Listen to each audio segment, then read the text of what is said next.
I'm Tamara. And I'm Rell. And this is Fearful Friends Podcast. Welcome. Welcome, everyone who listens. How's your week been? It's been pretty normal. Nothing too much to complain about. What did I say I was going to complain about? I don't know. Oh, man. Well, I already forgot. Good job. Good job. Couldn't have been that bad. I am reading that book by I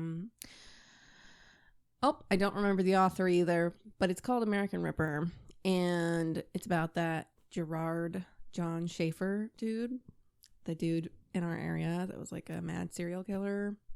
Okay, yes. I don't know if I would recommend it for those with a weak stomach. Really? So yeah, like Morbid Podcast put out that 3-part episode about him. And, like it was really disturbing. But I didn't think it could get much worse. But the book, oh my God. Like chapter 1, I had to take several breaks. Really? Oh Yes. My God. It was so disgusting. Basically he wrote his own little fantasy stories, quote unquote. Ew. But guaranteed he did those things in real life. And I'm not going to discuss it right now. And now I'm just questioning even doing him in the future as a potential topic because it was just so disgusting. Well, I don't remember. I've How listened. do you not? This is our area that it happened in. No, I remember the story vaguely, and I know I've listened to the podcast. I don't remember. So maybe you can just leave things out or allude to some things. The necrophilia out. Oh, Lord. Okay. In detail. Please. Vivid. What's detail. the name of this book? It's called American Ripper. I think it's by a man called Patrick Kendrick or something. Patrick Kendrick, yeah. It's a good book, but it is very, very detailed. This guy was fucked up, and he 100% killed more people than he was convicted for, than he confessed to, than they've even found. And one of my coworkers actually used to work at the Hutchinson Shores Inn back when it was a Holiday Inn. Uh-huh. And she said that before she had even knew anything about this guy, she said the year that he was arrested is the year that they finished construction on that Holiday Inn. So that was his playing ground, Hutchinson Island, back when it was all mangroves and shit. And she said that the vibes at that hotel were just so off. And I don't even know if I'm allowed to say any of these names, but she said that the vibes there were so off. And she said people go there and they blow their lives up, and it's 100% paranormal. She doesn't know if it's haunted, but there's definitely bad vibes there. And she said 100% if they ever broke ground on that place, they would probably find bodies from that guy. So when are we having a sleepover there? I know. I said, have you ever looked into paranormal researchers? Have they ever done that area? And she said she was going to look into it. I pointed her in the direction of a paranormal researcher in Fort Pierce. I don't know if we have anybody in this area, but yeah, there's a. Oh, all I can think of is the Indian River ghost hunters. No, there's man, I can't think of their name. I want to say Paranormal Party, but well, that sounds fun. Yeah. I'd love to go to that. Yeah, yeah. She said that there were some rooms that she would go into and she would feel suffocated, and I'm just what number? Let me book it. Well, that sounds about right for his victims, because he was known as the hangman. Oh, God. Well, I'm excited for you to do that story, but, Yeah, I'm going to have to leave all the excrement out of it. Please leave that part out. Made me push away my breakfast this morning, and not many things can make me turn away food. Oh, my God. So what's going on with you? Me and Rich have, committed to getting a dog. Oh, don't make that face. I'm not pregnant. I was, really scared. I wouldn't announce it to you like that. I don't know. Surprise! Okay, that's amazing. What kind of dog are you thinking about getting? A beagle. Oh my god. I know. Is it going to be named Callie the Second? If he had his way, probably. It'd be easier to remember. Yeah. So I've been wanting to just like rescue a dog. Like, I just don't care.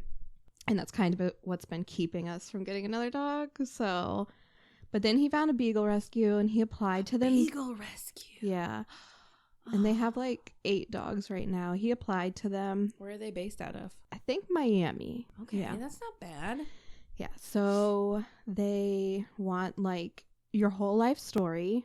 Yeah. So, and like Sounds references about right and for like rescues. goodness. So Well, feel free to put Matt and I down. I mean, we lived with you guys when you had Callie. Oh, that's true. I will. Like, it's a lot, but so I'm thinking after we get back from Disney. Do we know the age that they like have? So they have like some that are 10 months old, some that are 6. They have a senior dog. What are you thinking? I really want like a 1-year-old ish. Yeah, get out of the puppy phase. I don't want a puppy, but like hump in your shoes. You know, there's like this one 6-year-old dog, and it just looks so much like Callie. Oh. And we're like, should we do 6? I don't know. We'll see. It's more bad hips. I know. It's more like the temperament of the dog, and like, because I want, our daughter to have like, bring the family. Can you like go there and have a little meet and greet? Yeah. And then if you like decide on a dog, then you bring it for a sleepover or something. I don't know. Yeah, you might have to be on vacation when you do this whole thing if you're going to be making back and forth trips. Yeah. So that's how I know. I'm so happy. He was like kind of against it until I brought up like, well, he was against it? Yeah.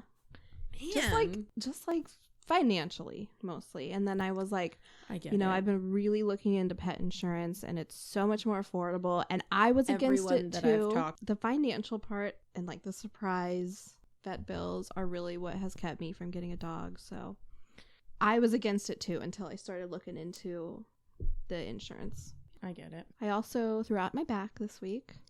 Oh my god, yay! Oh, one of us. Thankfully it wasn't as bad as the last time, but I could not wipe. Oh no. I could walk though. Well, I didn't have to call out of work or anything, but I'm good now. That's good. Thank goodness. You didn't have to go to the ER or anything? No, and I can wipe my own butt now. So did you have to have Rich help you wipe your butt? No.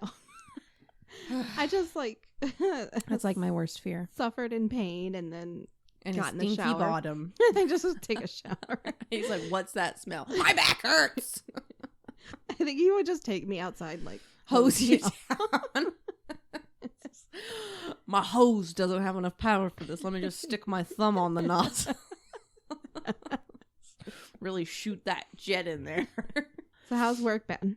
Work's been fine. It's very busy, much busier than it was like our opening year, but I feel like it's starting to slow down a little.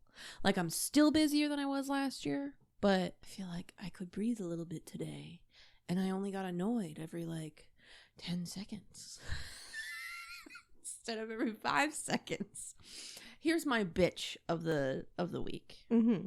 Instacart shoppers. Talking to you. I used to be a Ship shopper, so do your fucking job. I was good at my job though. Yeah, because you have common sense and you've worked in a grocery store. You know that every fucking grocery store is laid out the same fucking way. Instacart shoppers, you suck. Do your jobs. You don't tip me to shop for you. The end. Well, this week I got called woke twice. And like, you know what? At this point, let's just take it as a fucking compliment that we're not morons like these people right. are. And I don't want to like get political, but like I don't even really get into what it means. Like I don't even know what it means. Right? All I know is that all of those fucking morons. All I know is that like conservative people have been the ones to call me woke when I'm annoying them. So the first guy wants me, and I work in banking, he wants me to cash his check that's from another bank and then deposit it. And I'm like, we can't do that, and I very nicely got into it with him. And he said, I don't have time for your woke bullshit. I'm like, What is that even? That has nothing to do with money. And then he was, I'm so sick of Joe Biden. And he's drunk also. So whatever. And he's like, it's the middle of the workday. He's in his work uniform and pulled up in his work truck, completely plastered, bitching at me because I'm woke. And I'm like, this has been a rule since way before Joe Biden was ever on the scene, sir. But everybody does this for me every time. Okay, well, I'm sorry. Just because they're scared of your drunk ass. Right? And there's like a loophole where you can do that. I think I've done it at my bank before, right. back when it was like Wachovia. Like there's a loophole. Okay? Because if you do it at your bank, they put a hold on it or some shit. Yeah. Right? Yeah. So you as a customer, you've figured out that there's a loophole. And maybe these other tellers... I didn't know you weren't allowed to do that, to be honest. My parents told me to do that. And maybe like these other tellers at other bank or the other branches do that for you, but not me. So what you should have said is give me their names so I can report them. I like my paycheck too much. Does that make me woke, sir? I'm so sorry. Do you blame Joe Biden when you stub your toe on the fucking wall? I think they do.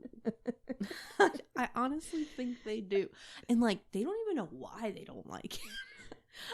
You know what I love? I follow the Daily Show on Instagram, and they've got that guy, the correspondent, that goes out to random Trump rallies and shit, and he just interviews people, and he's just he interviewed this one dude that I was watching, and the guy was just like, well, Trump's my president, and he's just like, okay, what?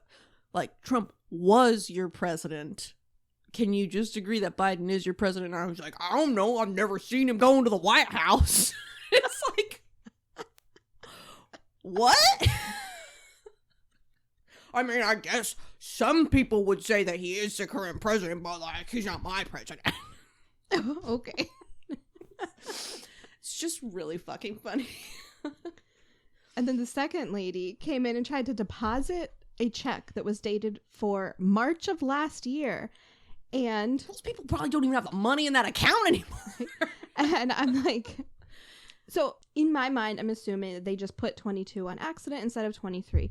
So I, common mistake. It is March. Right. I still do it. Which is why we still check a lot on those checks because it happens. Yeah. Okay.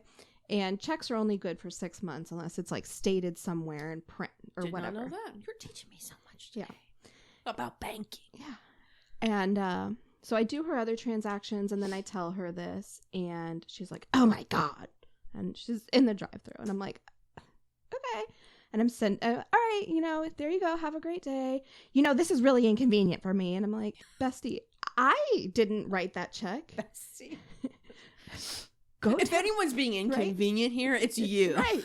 In my line, clogging up traffic. All I did was tell you something. Okay. Go tell whoever wrote this check to you that they're the ones inconveniencing you. Because you know what would have happened? If I didn't look at your check and do my job, that check would have bounced on your account and come back, and you would have gotten a fee, and you would have been really pissed off at me for not checking. I'm supposed to. Bitch. Yes. And then, so I tell her, I said, oh, I'm sorry. I'm glad I caught it, though, because I don't want it to get returned on your account. And she said, oh, you're so woke. You have so much time to waste, don't you? I need to move. So I shut off the speaker. I was done at that point. I just had to laugh at her. I'm sorry. I'm doing you a favor. I could have gone ahead and put your deposit in, but I'm trying to be nice and tell you there's an issue with this check and it's going to get returned. Take it back to the maker and have them fix it. I'm sorry. I'm inconveniencing you. Don't. Let's deposit it. What's going on? Politically? Is there a presidential vote happening that I don't know about? Because I did see 3 different people today wearing a lions not sheep shirt. And I'm like, maybe there's a Trump rally going on that we don't know about. I think it's because of Trump's trial that he's going through, the indictment, to see if they're going to go to a trial or whatever. Honestly, everybody just needs to fucking calm down. He's so rich, he's not gonna fucking go to jail. The criminal is gonna continue to walk the streets like a goddamn penguin. I just and I don't care. This is not a political podcast. This is me not getting political, okay? I don't care about your political party. Like, my husband's a Republican. Don't you dare call me woke. And, politicians are liars, okay? They're all fucking liars. They're all trash. Biden's a liar. Yeah. Trump's a liar. Everyone's a fucking liar. Yeah. Like, the world is a mirage. Right? Like, it's all financial bullshit. Like, we just vote for, like, the best of the fucking worst at this point. Like, I don't really care. And who's, like, I vote Democratic right now. And, like, I support abortion and equal rights. And I'm, consider myself a feminist. But who's to say, like, years down the line, like, this isn't all going to flip-flop. And, Democrats are, like, who knows? Whatever. I don't care. It's just, like... We're not shut up and get out of my face. Like, why are you screaming? I'm at work and don't bring your fucking political opinions to a bank or to a grocery store or to a fucking McDonald's. Right. It doesn't matter. Nobody cares what you think. Everyone's got an opinion, just like everyone has an asshole. Keep moving. What are you trying to prove by yelling at the messenger who's telling you have so much time to waste being woke, don't you? At that point, you should just like pulled out your phone, gotten on TikTok and been like, you know what? Yeah. And just started scrolling through those obnoxious, loud TikToks. I just, So, those are the type of people that I deal with at work. They're all over Florida. So sick of them. They're all over Florida. Like, I could not care what your political party is. Please just be a decent fucking person. Right? Like, do you kick That's dogs? all. No? Okay. Probably. Like, we don't know their lives. Give me your deposit and get out of my line. Stop giving me trouble, you stinky old man. Right. I'm trying to look at the weather forecast for tomorrow. Why are you screaming at me? That is the only thing that matters. It's hot. It's gonna be hot. It's always hot. Right. No rain. Your lawn's dead. So are you ready to get to your story? I'm so excited. I'm ready. I have my notes in front of me in very, very small letters. So I'm just I can't zoom in, but I can squint really good. I'm so excited. Okay. So like, open up your mind. Okay. Because what is scary to some people, basically I'm scared of the ocean. Oh my goodness. I'm scared of dark water. I'm scared of big fucking boats. Yes, me too. What is it called? What's what called? The fear of like the big things in the ocean. I don't know. I should have Googled that. There's a name for it. There probably is. Should I Google that? I'm going to Google it. Google it right now. Starts with a TH. I don't know. But it's fucking terrifying. Like, we don't belong in the water, and if this case will tell us anything, it is that's the fucking truth. Okay. Did you find out what it's called? I mean, it's not. It has, sound it out. It has phobia at the end. Thalassophobia. Thalassophobia. Thalassophobia. And the meaning of that is? Fear of the ocean, an intense phobia, fear of large bodies of water, but it's more about like the big giant things under the water. Yeah, that shit freaks me out. They have it on TikTok all the time. I hate it. And they have there was that one, some article just posted and it was like, there's this big giant hole out in the middle of the ocean that they were finally able to like dive into the bottom, and what they found was disturbing. And I was just like, oh my god. So I clicked on it and it turns out it was just trash because human beings are garbage. That and is we disturbing. just litter in every hole in the world. It is disturbing. Yeah. They said it was like the telltale sign of how climate change is affecting the world. It is quite disturbing. Oh god. This case isn't necessarily what's under the water, but what's floating on top of it. Okay. Just towards the goddamn beaches. So, few things are scarier to me than the dark open sea and large things in it that shouldn't be there.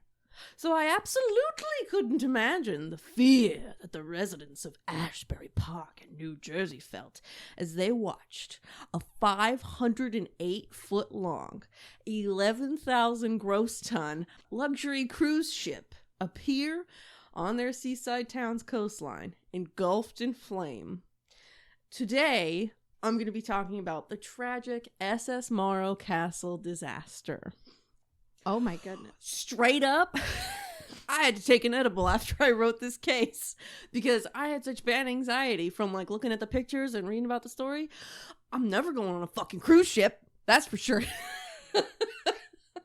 Okay. Describe my face right now. Wow. I have never heard of this. I hadn't either. I was actually looking at a different case to do, but then like, because it was like spooky as shit, but then like everything was basically telling me that it was like an urban legend, which was kind of disappointing because it was so scary. But I guess that's why it was so scary. Yeah. Because people don't just die for no reason, apparently. And the bottom of the article was like, if you liked this story, check this out. But this is a true story. Okay. There's science. There's articles about it. Okay, so the SS Morro Castle was built for the Ward line of ships in 1930, just at the beginning of the Great Depression. So, not off to a great start, you know? No. Red flag number one, yeah. I would say. It could carry a total of 532 passengers. A lot of them die. Okay, great. 532 passengers, most of which were first class, and it's got 240 crew members. So, like, a little under 800 is what it was capable of holding. Even during the financial crisis that the U.S. was facing at the time, the ship was the largest and most commercially successful that the company had ever built. While many cruise ships at the time were modest and sensible, the SS Morro Castle was the epitome of luxury, with all the amenities of the time for a first-class experience. So, like, in 1930, that was probably just, like, a place to, like, air out your hat. A gym. A gym! Oh, my word. I'm picturing the Maybe Titanic. There's a bathroom in each room. That is exactly what you should picture. Okay. Especially going forward. Alrighty. It does kind of look like a smaller version of the Titanic. Can you stop looking at the table? Okay. The ship was returning from Havana. Wait. I just want to be clear. You said, can you stop licking the table? To the dog and not to me, okay? I mean, I would prefer it if nobody licked the table. We don't need any more slippery surfaces here than we already have. Okay. Continue.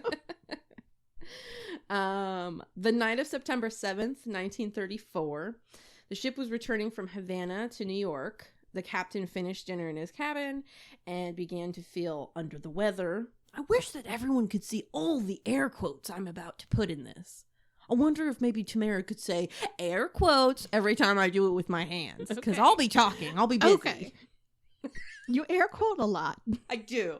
Because everything is so fucking like, apparently. Anyways. Captain finished dinner in his cabin. He began to feel under the weather. Air quotes. Hours later, he was found in his bathroom. Apparently. Air quotes. Thank you. Had a heart attack. That was brought on by food poisoning. Okay. Ever heard of that happening? No. You're throwing up, you're having diarrhea. Oh my God. Heart attack. No. I mean, like, I've heard of it because you had a bad meal, but I don't know. That's just like weird to me. Super high calorie meal, but not, I don't know. Who not knows? A doctor. He was stressed. It was too much on his heart. I guess. No.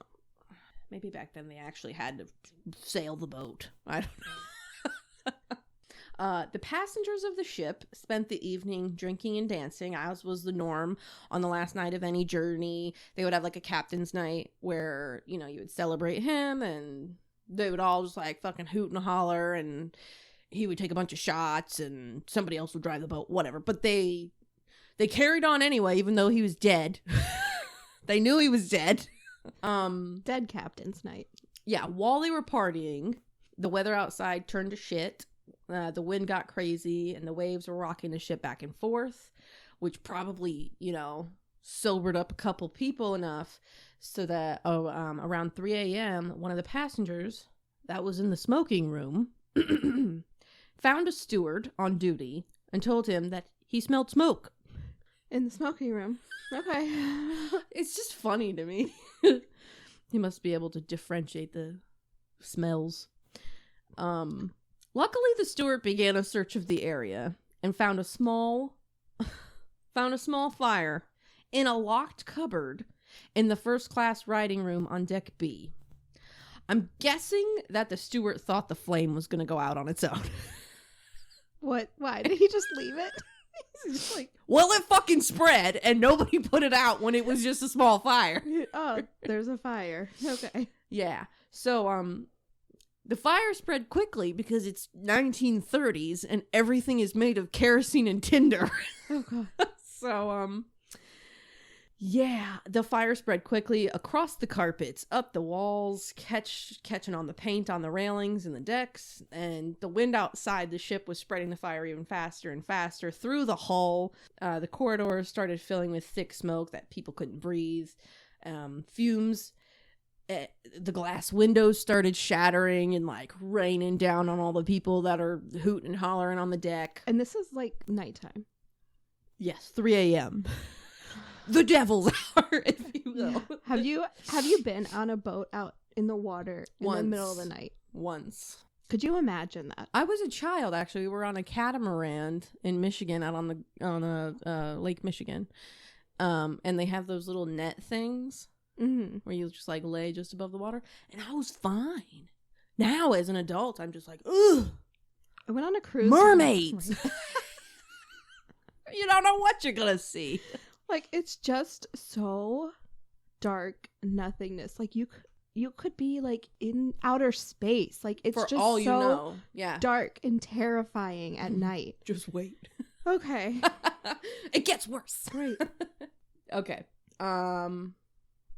So, because the captain of the ship was currently laid out in waiting autopsy, his chief officer had taken command of the ship, and he bungled a few things. For starters, he let the crew just get out of control. As, you know, it happens on a lot of ships that are, like, starting to go down. People go into, like, every man for himself mode. But he should have been able to wrangle them in. He failed to tell the radio operator to send an SOS for help. He didn't instruct any passengers to leave their rooms. And instead of ordering the lifeboats out, which were generously equipped to carry 800 people, we'll get to that later, he wasted time trying to beach the ship. So, the passengers that hadn't been suffocated in their rooms by the smoke or trapped in the flames headed to the stern of the ship, which sucked. That was a bad decision because the fire was heading in that direction because of the wind. And the fire was in like the middle of the ship. Mm-hmm. So the crew members that hadn't fled were trying to lower the lifeboats on the bow of the ship. Oh my God. There were 12 lifeboats capable of holding, this is where Titanic comes back in. Yeah. There were 12 lifeboats capable of holding 68 people on each. 6 of them couldn't be lowered because they had been painted over so many times that the chains were stuck in place, rendering them useless. The other 6 were lowered successfully. But because everyone was trapped on the stern of the ship, all 6 of the boats floated away with just a mere 85 people, almost all of them crew members. Are you kidding? Let's do the math. 6 boats that could have carried 400 people left with 85. ... Very Titanic-esque. Oh my God. I can't believe. Later, it was said by like survivors that the ones that were able to actually make their way to shore were like screaming at crew members on the lifeboats, telling them to stop and pick them up. And the crew members just kept on going, looked at them and kept on going. These fuckers were like, "You're on your own, bud." Fucking I am dickheads. Oh my God. This is real life. Oh my. Okay, so now for the most terrifying part of the night. The flames burnt through the wiring of the ship, and the power goes out. The engine fails, leaving the ship rocking in the storm, the only light coming from the flames throughout. Is the ship still like whole at this point? The ship is still whole. Yeah, the ship doesn't actually sink until they go to tow it away later. Okay. So, the ship is whole. Any remaining passengers on board, basically seeing no other way out, started to jump ship. People were throwing anything that they could think of that would float off the side of the boat, hoping it would help the jumpers, you know, against the crazy waves. Because, again, there was like a massive storm out there and the water was fucking churning. It was just like sucking people up, pulling them right under. The waves were swallowing the objects just as fast as they could throw them in. And the passengers that were jumping off the ship were just being smashed into the side of the boat and like killed. Oh my God. And if you weren't being smashed on the side of the boat, you broke your neck from the fall, because that's a really high jump. And most of them landed head first. And if you ever think about like water, I mean, from a certain height, it's basically like hitting a solid surface. So, a lot of broken necks. Or they landed on other passengers and killed them and killed themselves while they were jumping. Wow. Yeah. A couple people who somehow managed to survive the jump died from just sheer exhaustion from battling the waves. Despite being so close to the shoreline, the brutal waters made it impossible for rescuers to go close enough to kill the flames. So at this point, I mean, it's probably like, I'm not even going to try to estimate how far it was from shore. It's pretty close. Okay. You know, people could swim there in probably like 20 minutes. Okay. But like nobody could go close enough because the fire was just like raging and the waves were crazy. It wasn't until the next morning that anyone could even begin rescue efforts.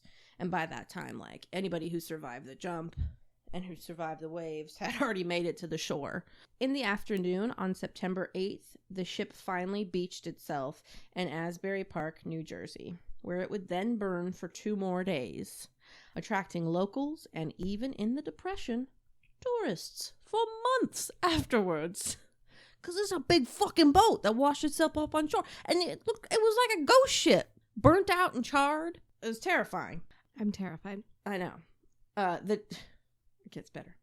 Yes. The death toll of that night officially was 137 people, mostly passengers, because, you know, the crew done went and fucked everybody over and took all the lifeboats.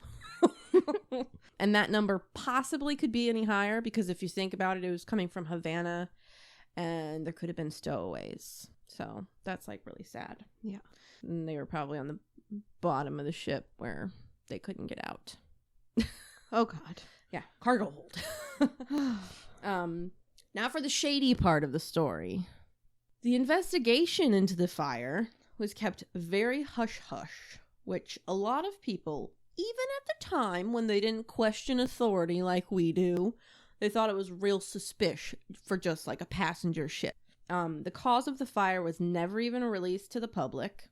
And the radio officer on board, remember when I told you that the captain never issued an SOS to be sent out? Mm-hmm. So like eventually the radio officer on board was just like, I'm gonna do this despite the captain's orders, because he's like so badass, you know. So the radio officer, he was lauded as a hero after the disaster for sending an SOS despite not being ordered to by the captain. Super sketchy. He's a sketchy dude. Okay. He has a super long criminal record. Things like theft, just like petty things, but then also has a criminal record for arson. Okay. He also has extensive knowledge in building explosives and flammable devices. Also, it's reported that he met with the captain just before the captain allegedly, air quotes, fell ill. And people were suspicious enough of this situation that they tried to send the captain's body off to be tested for poison. But it apparently got lost on the way to the morgue. Apparently? Where's your air quotes? I don't even have finger motions for that. Who loses a body? First of all, the fact that you were even able to get it off that burning carcass of a ship is one thing. But then you lose it? The captain's body? Right? I'm in what? How do you lose a if body? It was just fucking Joe Schmo on the 3rd floor. It's like, I get it, but like, that's the captain's body. He died on... Whatever. There's that. After the disaster, the radio operator went on to open his own radio repair shop. Again, though, Great Depression. Okay. financial difficulties arose. Boom! Building catches fire. Burns Seeing to a the pattern. ground. Yeah. His next job was with the police department, where he would talk to his colleagues about pretty intense details of the night and about how the fire started. In fact, one of his co-workers suspected him of having something to do with the fire and questioned him on it. Radio operator dude didn't like that, so he put a fucking bomb on the dude's desk. The What dude happened? survived. He survived the blast with serious injuries, but he survived. And he spent the rest of his life trying to prove that this motherfucker started the fire on the ship. And the story's not over yet with this sketchy motherfucker. He did get sent to prison for the attempted murder on his coworker. But as we all know, the justice system is flawed, and it was only attempted murder, so he got released shortly after and went on to kill 2 more people. For what? More financial difficulties. Oh my god. Okay. He was then rearrested, sentenced to life, and then died a few years later with cerebral hemorrhage. Goodbye. Thank goodness. He has never been investigated as a suspect. That alone is suspicious to me. It's almost like the fire was planned. Oh my god. There are also other theories about why the investigation was kept so quiet, why no one was held accountable really in the end, because the interim captain and the crew who fucking abandoned everybody, they were all literally convicted of negligence in the court of law. And the president of the United States at the time overturned the sentence. Which is literally the reason that conspiracy theories start. Because why? What? Oh my god. Right? 137 people, maybe more, died. You have no suspect. You didn't even investigate your one good lead. And now the only thing that these families have to cling on is the people that fucking abandoned their loved ones in the ocean to get any kind of justice. And the president's just like, that's fine. Bye. Yeah. Let him go. It was just a mistake. It was just an honest mistake. Yeah. So, at the end of the day, 137 or more lives were lost, and their families will never know why, because so many things were fucked up. We just have to hope that, for things to improve, things have to be bad first. And that, cruise ships today have, stopped painting the chains on their lifeboats. And this story is just one of the many reasons that you won't ever catch me on a cruise ship. And in case anybody cares, I used Wikipedia and the Shipyard blog for all of my research today. And now it's time to show you some fucking creepy pictures. I'm so ready. So the radio guy, he was on one of those lifeboats. Probably. It didn't really specify. He got out. Did anyone financially benefit, like insurance? Oh my god, I should have done this research. I guess I didn't get that in depth. Wondering, it was the Great Depression, and maybe there was motive. Oh my god. How horrible. That's what nightmares are made of. Truly. That is a ghost ship. It's a fucking ghost ship. That's what washed up on the beach. And these are all the tourists checking it out. And this is after they put the flames out. This is kind of Oh my god. Yeah. That's on fire. Yeah. You want to see the scariest picture? It's coming up. Not that one. That.